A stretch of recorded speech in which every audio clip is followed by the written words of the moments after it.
완연한 봄이 된 것 같습니다. 꽃나무들이 저마다 겨울잠에서 다 깨고 꽃을 다 만개하고 있습니다. 아침, 오후로 꽃들이 피어나는 속도가 완전히 다른 봄이 되었습니다. 우리의 영혼도 깨어나고 꽃피는 봄이 되기를 주의 이름으로 축복합니다. 하나님께서 오늘 우리를 예배의 자리에 초청하셨습니다. 우리 각자의 이름을 부르셔서 이 자리에 한 사람 한 사람을 직접 성령께서 손잡아 이 자리에 인도하신 줄 믿습니다. 우리를 인도하신 그분께서 친히 우리 모두에게 하나님의 큰 은혜를 부어주시길 주님의 이름으로 다시 한번 축복합니다.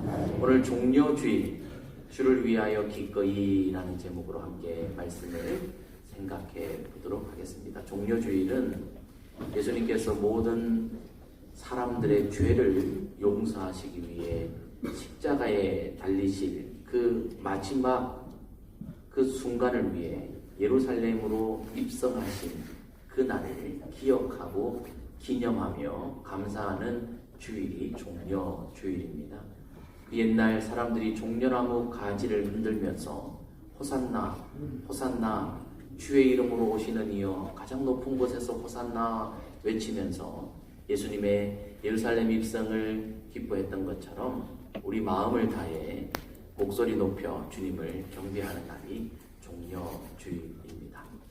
종려주일, 예수님께서 십자가를 지시기 위해 예루살렘으로 올라가시는 그 걸음은 단순히 장소를 이동하시는 사건이 아닙니다. 오고 가실 데가 없어서 어디로 가야 하나 방황하는 발걸음은 더더욱 아닙니다.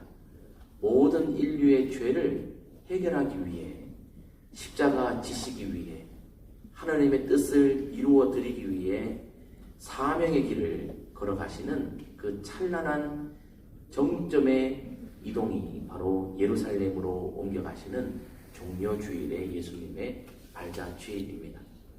그 어떤 누구도 흉내낼 수 없는 구원의 사건, 전무후무한 역사의 가장 위대한 구원의 일을 하시는 이 대프로젝트에 주님은 홀로 그 길을 가신 것이 아니라 이 땅에 있는 피조물들을 그 영광스러운 프로젝트에 참여할 수 있도록 길을 여셨고, 거기에 참여할 사람들을 부르셔서 그들이 그 놀라운 하나님의 일에 동참하는 기쁨을 누리게 하셨습니다. 오늘 성경 본문 말씀에 보면 그 하나님의 놀라운 구원의 역사에 부름받은 사람들이 반응했던 이야기들로 구성이 되어져 있는데, 오늘 그 하나님의 부르심에 반응했던 사람들의 반응을 하나의 단어로 표현해 보자면 설교 제목의 내용 것처럼 기꺼이라고 하는 단어입니다. 주를 위하여 기꺼이라고 설교 제목을 붙여봤는데요. 주를 위하여라고 하는 대전제 물론 중요하지만 저는 기꺼이라고 하는 이 단어를 집어넣음으로 기꺼이가 주는 또한 은혜를 함께 나누기를 원합니다. 기꺼이라고 하는 단어를 사전에서 살펴보니까 마음속으로 즐겁게 기쁜 마음으로, 비슷한 말은 흔쾌히 선뜻이라고 하는 단어입니다. 기쁜 마음으로 흔쾌히 내가 무엇을 하는 것을 기꺼이라고 하는 것입니다. 최근에 여러분들 무엇인가 기꺼이 해보신 경험이 있으신가요? 기꺼이 무엇을 했을 때 기쁜 마음으로 했으니까 매우 기억에 남을 것입니다. 이 기꺼이라고 하는 단어 속에는 망설임이 없는 또는 자발성이라고 하는 그 의미가 내포되어 있어서 망설임 없이 즐거운 마음으로 선뜻 자발적으로 무엇인가를 했을 때 기꺼이라고 하는 말을 사용합니다. 오늘 본문에 등장하는 피조물들이 예수님의 구원의 사역 예루살렘 입성하는 이 놀라운 역사의 가장 위대한 정점을 향해 가는 이 마지막 여정에서 그들이 반응을 했는데 기꺼이 반응했다라고 하는 공통점이 있습니다. 또 다른 공통점이 있다면 그들의 이 기꺼이는 다소 이해하기 어려운 주님의 명령의 반응으로 일어난 사건이라는 것입니다. 매우 흥미롭습니다. 예수님께서 명령하신 말씀들이 기꺼이 반응하기에는 뭔가 망설일 지점이 분명히 있음에도 불구하고 오늘 본문에 등장하는 피조물들은 기꺼이 반응했다는 것입니다. 그것을 우리 함께 살펴보면서 오늘 2026년 종료주일 우리 각자를 부르신 하나님의 부르심의 목적이 있으실 것인데 우리 각자에게 주시는 성경 말씀의 메시지를 다 듣고 가시기를 주의 이름으로 축복합니다. 오늘 본문에 등장하는 피조물들 중에 주님께 기꺼이 반응했던 첫 번째 이들이 있으니 바로 제자들입니다. 이 제자들은 주를 위하여 기꺼이 순종했습니다. 한번 따라합니다. 주를 위하여 기꺼이 순종함. 주를 위하여 기꺼이 순종함. 주를 위하여 기꺼이 순종했다. 제자들이니까 당연할 거다라고 우리가 생각할 수 있는데 여러분 한번 가만히 보시기 바랍니다. 주님의 명령이 예사롭지 않으십니다. 예수님께서 제자들을 보내시면서 맞은편 마을로 가라 했어요. 가라 하니까 뭐 가는 거야 기꺼이 갈 수 있었겠죠. 제자니까.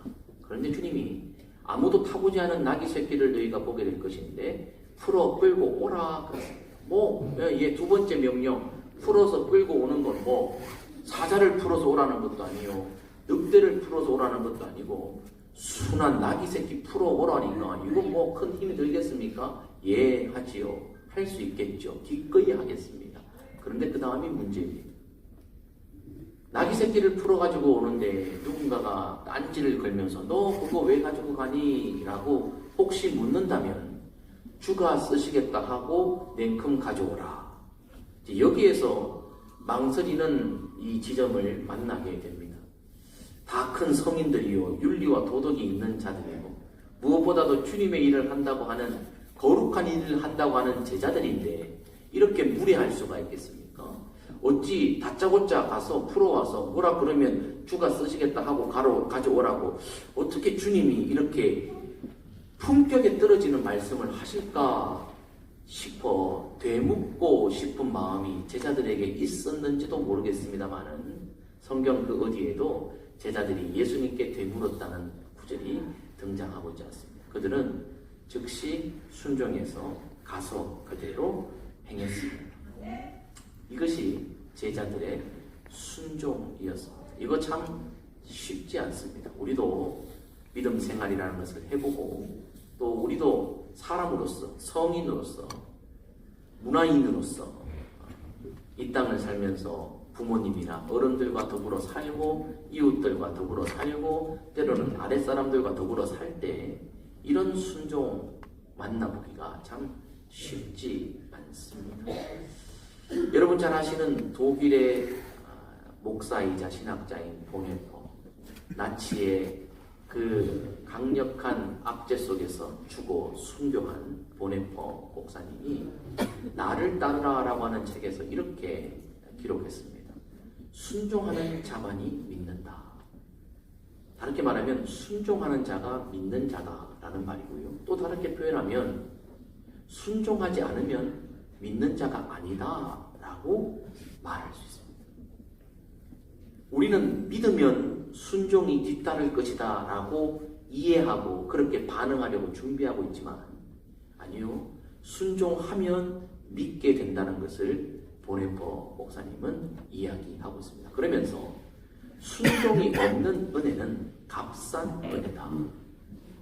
순종이 없는 은혜는 값싼 은혜다. 진짜 은혜라고 말할 수 없다. 은혜 받았다라고 말하면서 순종이 없다면 그것은 곧 가짜일 수 있다라고 그렇게 말하고 있습니다. 순종하는 자가 믿는 자입니다. 자, 그래서 오늘 제자들의 모습이나 보네포 목사님의 이 글이나 우리가 종합해 보면 이렇게 한번 정리해 볼 수 있겠습니다. 순종은 이해한 후에 하는 것이 아니라 신뢰하기 때문에 먼저 행하는 것. 그것이 바로 순종입니다. 우리는 이해가 되면 그대로 한다고 하지만 여러분 엄밀하게 생각해 보십시오. 순종이라는 것 이해가 되지 않아도 해야 하는 것입니다. 신뢰를 한다면 하는 거죠. 부모님이 하신 말씀 내가 이해되지 않아도 내가 동의가 다 되지 않아도 부모님이 하셨기 때문에 부모님이라는 존재 때문에 그분의 존재를 신뢰하고 내가 반응하는 것, 그게 순종의 참된 의미이죠. 내가 이해돼서 하는 거라면 협상입니다. 내가 한번 들어보고 이해되면 할게요. 들어보고 이해되면 투자할게요. 들어보고 이해되면 시간을 내어볼게요. 들어보고 이해가 되면 에너지를 써볼게요. 이것은 순종이 아니고요. 내 유익을 위한 협상인 것입니다. 그래서 내게 유익이 될 것이다.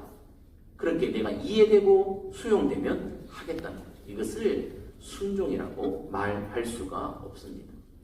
예수님의 종려주일은 제자들의 순종을 바탕으로 이루어진 하나님의 위대한 사역이었습니다. 우리는 오늘 종려주일에 우리 각자에게 이렇게 한번 질문할 뿐만 아니라 답을 찾아가야 할 것 같습니다. 나는 주님 앞에 순종부터 하는가, 이해부터 하는가? 이 질문을 좀 진지하게 던져봤으면 좋겠습니다. 나는 순종부터 하려고 기다리고 있다가 주님이 말씀이 떨어지자마자 순종부터 하는가? 아니면 주님이 말씀하셨을 때 이해하려고부터 먼저 들고 이해가 되면 움직이려고 하고 있는가? 나는 이해된 만큼 순종하는 존재인가? 아니면 믿는 만큼 순종하는 존재인가? 내 스스로를 한번 진단해보고 질문해보는 종려주일의 아침이 되었으면 좋겠습니다.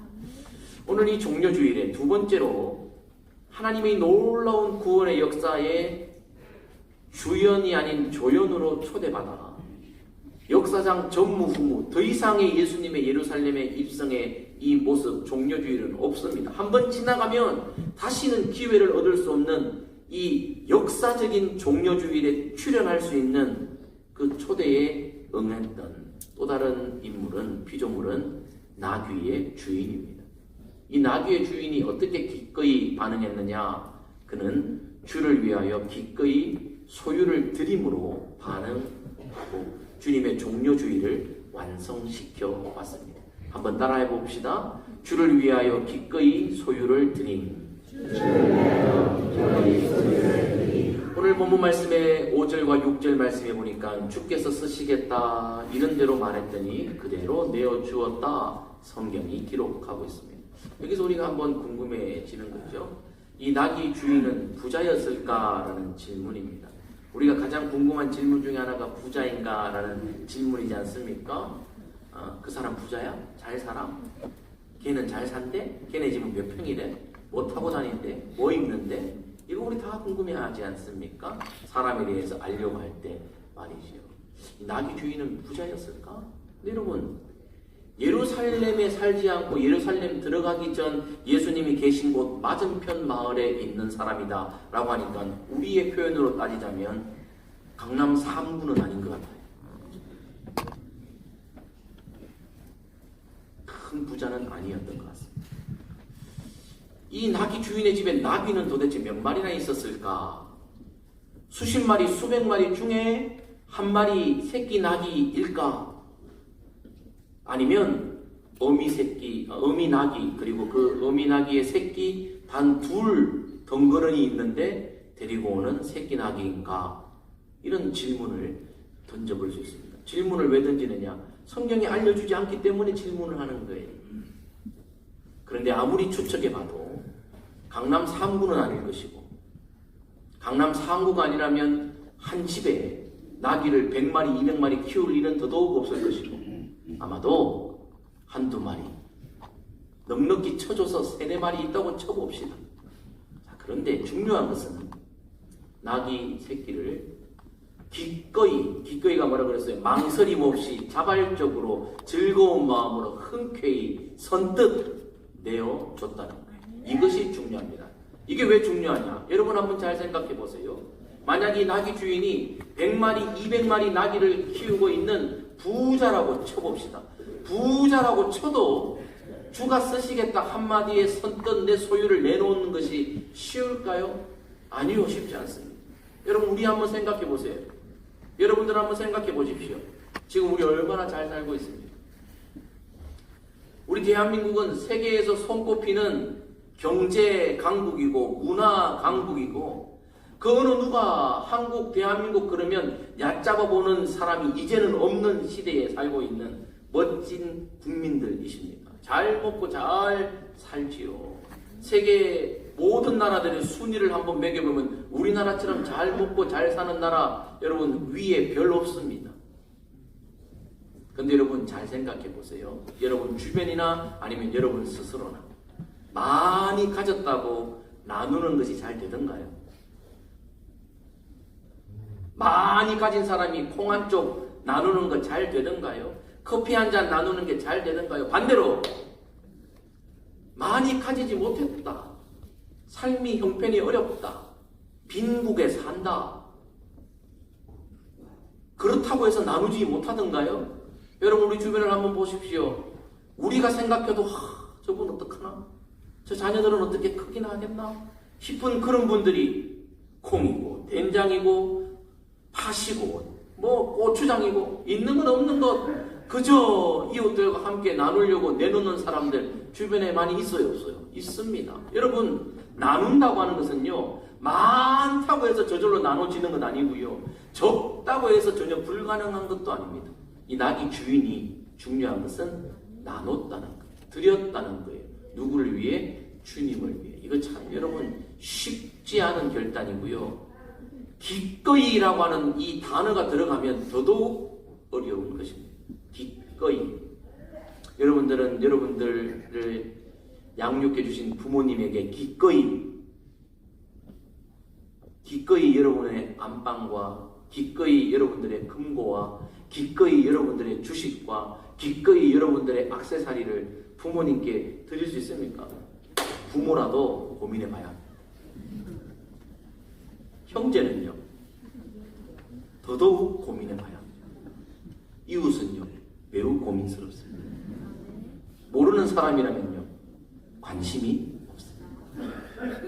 우리는 이렇게 잘 사는 나라의 백성이지만 나누는 것이 쉽지 않습니다. 드리는 것이 쉽지 않습니다. 그런데 이 낙이 주인이요 부자였건 평범하건 가난하건 중요한 것은 기꺼이 주님에게 드리는데 단순히 새끼 낙이 드리는 것이 아닙니다. 낙이 새끼가 그의 소유에서 얼마나 중요한지 알 수는 없지만 부자여도 생명은 소유는 소중한 것이고요. 가난하다면 더더욱 소중한 것이었습니다. 그런데 낙이 주인이 제자들에게 해질 때까지 사용하실 때 비용은 얼마입니다. 낙이 새끼 돌려주실 때 비용도 가지고 오세요 라고 협상하지 않았습니다. 자 보세요, 얘 보세요. 아직 아무도 타본 적이 없습니다. 신상입니다. 자 지금 둘러보세요. 얘 지금 어디 상처나 키스나 뭐 하나도 없습니다. 만약에 내가 빌려드렸는데 되돌려 올 때 상처나면 치료비 보상해야 됩니다. 라는 문구도 없습니다. 만약 예수님이 예루살렘에 입성하셔서 잘 되시면 나 한 자리 주세요 라고 협상하지도 않습니다. 그저 주님이 쓰시기에 쓰임받는 것으로 감사합니다 라고 기꺼이 드리고 있습니다. 이 지점이 매우 중요하다고 생각합니다. 우리 중에 말이에요. 나귀의 주인처럼 기꺼이 주님에게 소유를 드릴 수 있는 분들이 있다고 쳐봅시다. 근데 정말 그렇게 훌륭한 믿음이 있는 분이라고 치더라도 기꺼이 잘 됩니까? 아니면 드리면서도 이거 드리면 하나님이 이거 해주겠지, 내가 말하지 않아도 이렇게 해주겠지, 건강을 지켜주시겠지, 회복시켜주시겠지, 돈도 잘 벌게 해주시겠지, 자식들 잘 되게 해주시겠지, 믿음이라도 좋아지게 해주시겠지 라는 우리 나름대로의 협상의 카드가 다 있잖아요. 오늘 이 소유했던 주인은 기꺼이 드렸습니다. 뿐만 아닙니다. 본문 속에 등장하는 무명의 군중들이 있습니다. 그들 역시 겉옷을 벗어 예수님 가시는 그 길 앞에 내어놓았습니다. 여러분 새끼 나귀에 예수님 타고 가시는 그 길에 흙먼지 길에 내 옷 겉옷을 펼쳐놓는다? 이거 여러분 쉬운 일 아닙니다. 쉬운 일 아닙니다. 우리 여기 바닥에 여러분 흙먼지 없어도 내 옷을 여기다 펴놓는 거 쉽지 않은 것입니다. 근데 여러분 오늘 이 두 번째 피조물들의 공통점이 뭔지 아세요? 무명입니다. 하늘나라 가서 하나님께 여쭤볼 것들이 되게 많아요. 하나님, 노아의 홍수 때 노아의 방주 안에 있던 동물들은 어떻게 겨울잠을 잤나요? 똥은 어떻게 놓나요? 배설물은 어떻게 처리했나요? 궁금한 게 한두 가지가 아니에요. 하늘나라 가면 하나님께 여쭤봐야 돼. 그때 필름을 꺼내와가지고 하나님께 보여줘야 되는 거예요. 여러분, 예수님께서 역사의 전무후무한 종려주일에 타고 가실 나귀 새끼를 선뜻 내놓은 이렇게 영광스럽고 믿음 좋고 박수받아 마땅한 나귀의 주인 이름을 성경은 침묵하고 있어요. 우리 같으면요, 뭐 현수막에 이름 걸고 동판에다 이름 새기고 주보에다 이름 내가지고 이름 없으면 전화하고 난리 납니다. 내가 냈는데 왜 내 이름이 없냐고, 내 이름 왜 안 내주냐고, 내 이름을 왜 드러내지 않느냐고 우리는 막 난리 날 겁니다. 근데 성경은요, 기록된 이후로 아직까지 마가복음 11장에 나귀 주인의 이름을 우리에게 한자도 초성도 알려주고 있지 않습니다. 아마도 추측하는데 하늘나라의 상급을 더 많이 주시려고 하나님이 침묵하시는 것 같아요. 기꺼이 아무 조건 없이 주님 앞에 드렸다는 것입니다. 영국 출신이며 중국 내지에서 선교 사역을 감당했던 허더슨 테일러 선교사님이 이런 이야기를 했어요. 물론 영어로 했습니다. 하나님의 방법으로 행하는 하나님의 일에는 결코 하나님의 공급이 부족할 일이 없습니다. 어렵죠? 영어라서 어려운 거예요. 이게 무슨 말이에요? 쉽게 설명하면 이런 거예요. 하나님의 일을 할 때 하나님이 먼저 공급해 주신다는 이야기예요. 그래서 하나님이 하나님의 일을 하실 때 부족할 일은 없다. 왜? 하나님이 그 일을 위해 먼저 공급해 주시기 때문이다라는 거예요. 자, 여러분 한번 생각해 보세요. 혹시 여러분들이 지금까지 신앙생활 하시면서 혹 하나님께서 여러분들에게 뭘 좀 드려라 라고 요청하셨을 때 하나님이 먼저 주시지 않고 요청했던 것이 혹시 있나요? 너 시간을 좀 내게 줄래? 라고 하나님이 요청했다고 칩시다. 하나님이 여러분들에게 먼저 시간을 주시지 않고 시간을 요청하시던가요? 혹시 여러분들에게 물질을 조금 줄래? 라고 하나님이 요청하실 때 물질을 주시지도 않고 네가 알아서 만들어서 내라고 하시던가요? 여러분, 너의 생명을 나를 위해 줄 수 있겠니? 라고 하나님이 요청하실 때 생명도 없는 존재에게 생명을 요청하셨던가요? 아니요. 하나님은 언제든지 우리에게 요청하실 때 먼저 공급해 주시는 분이신 줄 믿습니다. 공급하신 것 중에 일부를 요청하시지 없는 것 만들어내라고 억지 부리시는 분이 하나님이 아니시다. 허드슨 테일러의 말이 그것입니다. 오늘 나귀의 주인, 그는요 나귀를 주님을 위해 썼습니다. 저는 오늘 이 본문 말씀 속에서 우리가 조금 진지하게 반응해야 될 개념이 주가 쓰시겠다라고 하는 이 문장 속에 주라고 하는 단어의 무게감이라고 생각합니다. 주, 주인, 주님, 그런 뜻이죠. 주님, 주인이라는 뜻이지요. 주인. 초기 기독교 성도들 그리고 성경 속에 나와 있는 성경의 인물들에게 주 퀴리오스라고 하는 이 단어의 무게는 엄청났습니다. 주님, 주인 그러면 전부였습니다. 그렇기 때문에 주님이라 그러면 다 드릴 수가 있었습니다. 그런데 오늘 우리는요, 뭐 남편하고 부부싸움 하다가 아이고 주여, 어우 주여, 애가 속썩여도 아이고 주여, 밥 먹으려고 밥상에 앉았다가 반찬이 없으면 어이구 주여. 아니 주의 이름을 어디 뭐 장난감 갖다 놓듯이 하나님의 이름을 망령되이 일컬지 말라고 말씀하셨는데 주님의 이름의 가치를 무슨 뭐 우리가 쓰는 상용어 정도, 추임새 정도 그냥 할 말 없으면 주여, 주여, 아이고 주여, 주여. 아니 뭐 주님의 이름이 옆집 강아지 이름입니까? 여러분 웃지 마세요. 심각하게 반응하세요. 그 사람들에게 주님은 내 목숨까지도 내어놓어도 아낌이 없는 주인 그 자체였는데, 전부였는데 오늘 우리는 너무 주님의 가치를 떨어뜨린 거예요. 주여 아멘 할렐루야 이걸 뭐 입에 배했어. 생각도 없이 막 주절주절대.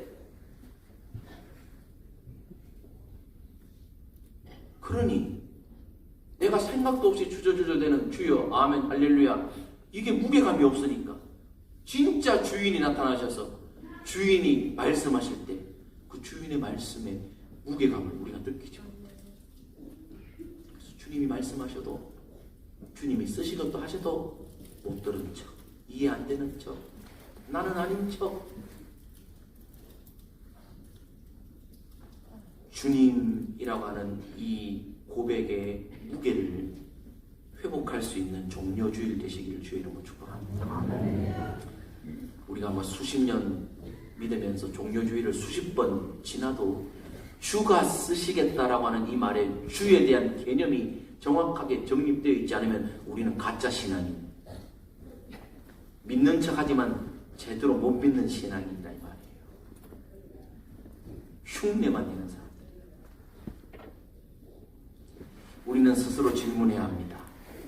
하나님 앞에서 내 것이라고 고집하며 붙잡고 있는 것이 내게는 무엇이 있는가? 지갑인가? 자녀인가? 내 시간인가? 취미인가? 내 목표인가?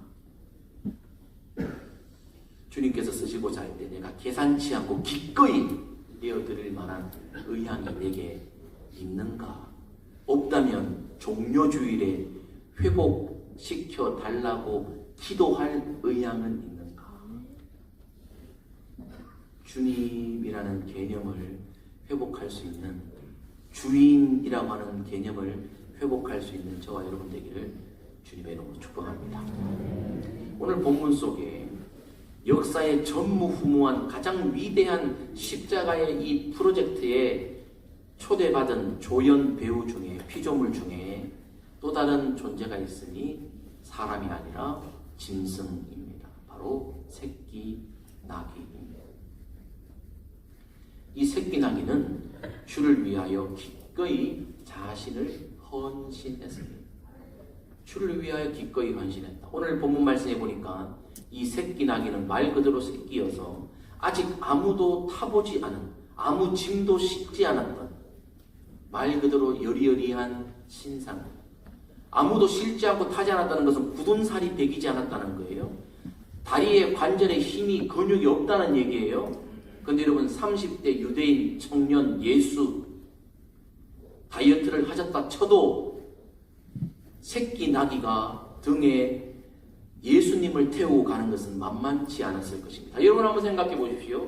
예수님을 등에 태우고 새끼 나귀가 30대 유대인 청년을 태우고 5m, 10m 간 것이 아닙니다. 예루살렘 성으로 올라갔습니다. 올라가는 길에 여러분 요세푸스의 정은혜 하는 그 당시 6월절을 맞이해서 수많은 군중들이 있었습니다. 오늘 성경에도 말씀해 보십시오. 수많은 군중들이 앞에 가며 뒤에 서서 나뭇가지를 흔들면서 호산나 호산나, 잠시만요 옷 벗어드릴게요, 잠시만 기다리세요.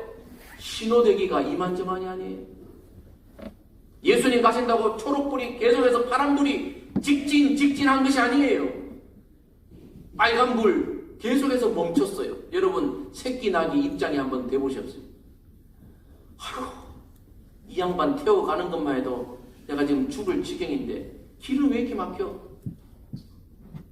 사람들은 왜 이리 많아? 길은 왜 이렇게 높아? 왜 울퉁불퉁해? 흙먼지가 이렇게 많아? 여러분 시름 들기 딱 좋은 환경 아닙니까? 그런데 새끼 나귀가요 중도에 예수님을 땅에 떨어뜨리지 않았어요. 가다가 길을 멈추지 않았대요. 놀랍지 않습니까? 말 못하는 짐승이 끝까지 예수님의 종려주의를 종려주의 되게 만들었어요. 그래서 특별한 나귀 새끼가 되었어요. 나귀 새끼 자체가 품종이 좋아서 특별해서 쓰임받은 것이 아니라 주님에게 쓰임받았기 때문에 그때부터 이 나귀 새끼는 특별한 나귀 새끼가 된 겁니다. 하나님이요 완벽한 사람을 쓰시는 것이 아니고요, 찾으시는 거 아니시고요, 자신 드리는 사람을 사용하시고 쓰임받으면서 완벽하게 만들어 가시는 줄 믿습니다. 내가 준비되면 쓰임 받을게요. 아니요, 준비 안 돼요. 우리는 죽을 때까지.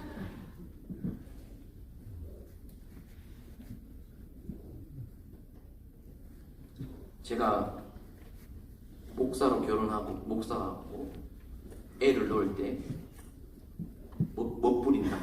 나는 준비된 아빠가 될 때까지 자녀를 안 가져야지 이랬어요. 그러면 지금은 내가 완벽한 아빠예요? 아니요. 나는 죽을 때까지 완벽한 아빠가 없대요. 준비되면 쓰임받는다? 아니요. 평생 못 쓰임받습니다. 우리 존재를 우리가 알잖아요. 시험 기간, 준비 기간 많이 준다고 공부 많이 합니까? 레포트 쓰는 기간 많이 주면 좋은 작품이 나옵니까? 정말 말씀. 우리는 한계가 정확해요. 스가랴 9장 9절은요. 예수님께서 이 땅에 오시기 500년 전에 하나님께서 스가랴 선지자를 통해서 메시아가 나귀 새끼를 타고 입성하실 것을 예언하신 말씀인데요. 이 새끼 나귀가 500년 전 하셨던 하나님의 말씀, 그 말씀을 응하게 순종하고 있습니다. 이 새끼 나귀는요, 하나님 체면을 살려준 나귀예요. 만약에 이 나귀 새끼가 예수님 태우고 가다가 여러분 파업했으면 어떤 일이 일어날까요? 하나님 체면이 이만저만이 아닐 거예요. 오늘 우리는 어떻습니까? 하나님 체면을 살려드리고 살고 있는 목사입니까? 장로입니까? 권사입니까? 안수 집사입니까? 아니면 하나님 체면 깎아먹는 목사, 집사는 혹시 아닙니까? 이 새끼 나귀는 하나님 체면을 살려드렸어요.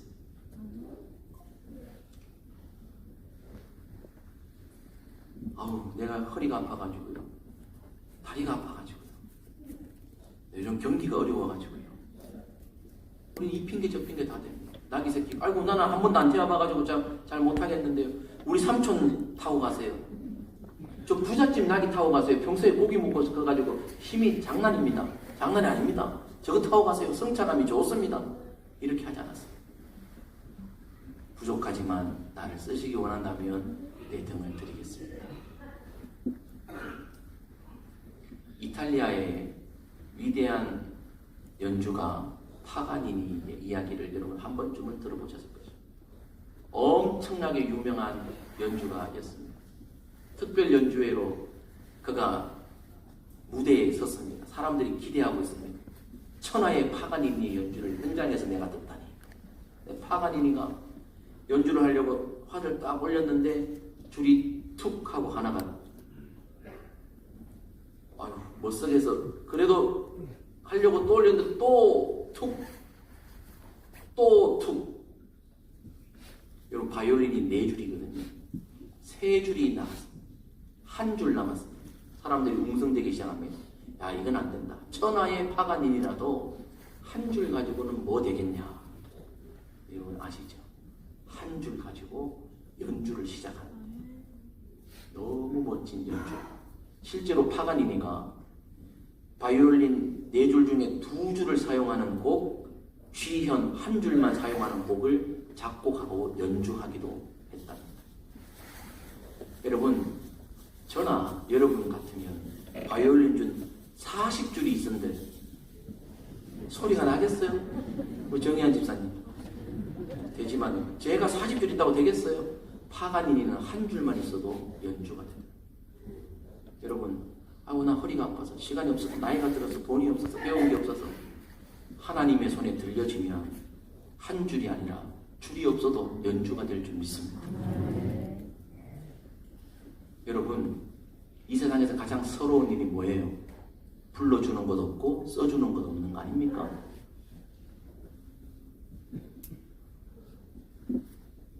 쓰임받지 못하는 것만큼 비참한 일은 없습니다. 주님이 쓰시겠대요. 이걸 왜 마다합니까? 여러분 죄송한데요. 주님께 쓰임받지 않으면 마귀에게 쓰임받고 세상에 쓰임받고 우리 다 죽습니다. 쓰임 받아도 죽고 쓰임 안 받아도 죽습니다. 결정하는 거예요. 내가 녹슬어서 주님 앞에 갈 것인가 아니면 쓰임 받고 따라서 없어져서 주님 앞에 갈 것인가. 오늘 우리에게 질문을 던져봅시다. 하나님께 내 모든 것을 내어드리면 하나님의 나를 완전하게 쓰실 줄 믿습니다. 오늘 본문에서 우리는 기꺼이의 신앙 태도를 발견합니다. 제자들은 기꺼이 순종했고요.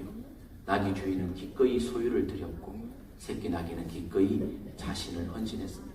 이 다음 차례는 저와 여러분입니다. 주님 앞에 무엇으로 기꺼이 반응하겠습니까? 기도하겠습니다. 하나님 아버지 감사합니다. 2026년 종료주일에 예배의 자리에 초청해 주시고 성경 말씀을 통해 하나님의 메시지를 다른 사람이 아닌 나에게 주셔서 감사합니다. 이 봄에 꽃도 나무도 회복되어 소성케 되어 본연의 모습을 찾아가고 있는데 우리의 영혼도 깨어 본연의 모습을 찾게 하여 주시옵소서. 우리의 믿음이 새로워지게 하시되 기꺼이 주님 앞에서 반응하는 믿음 되게 도와 주옵소서. 함께 하실 주님을 기대합니다. 예수님의 이름으로 기도합니다. 아멘.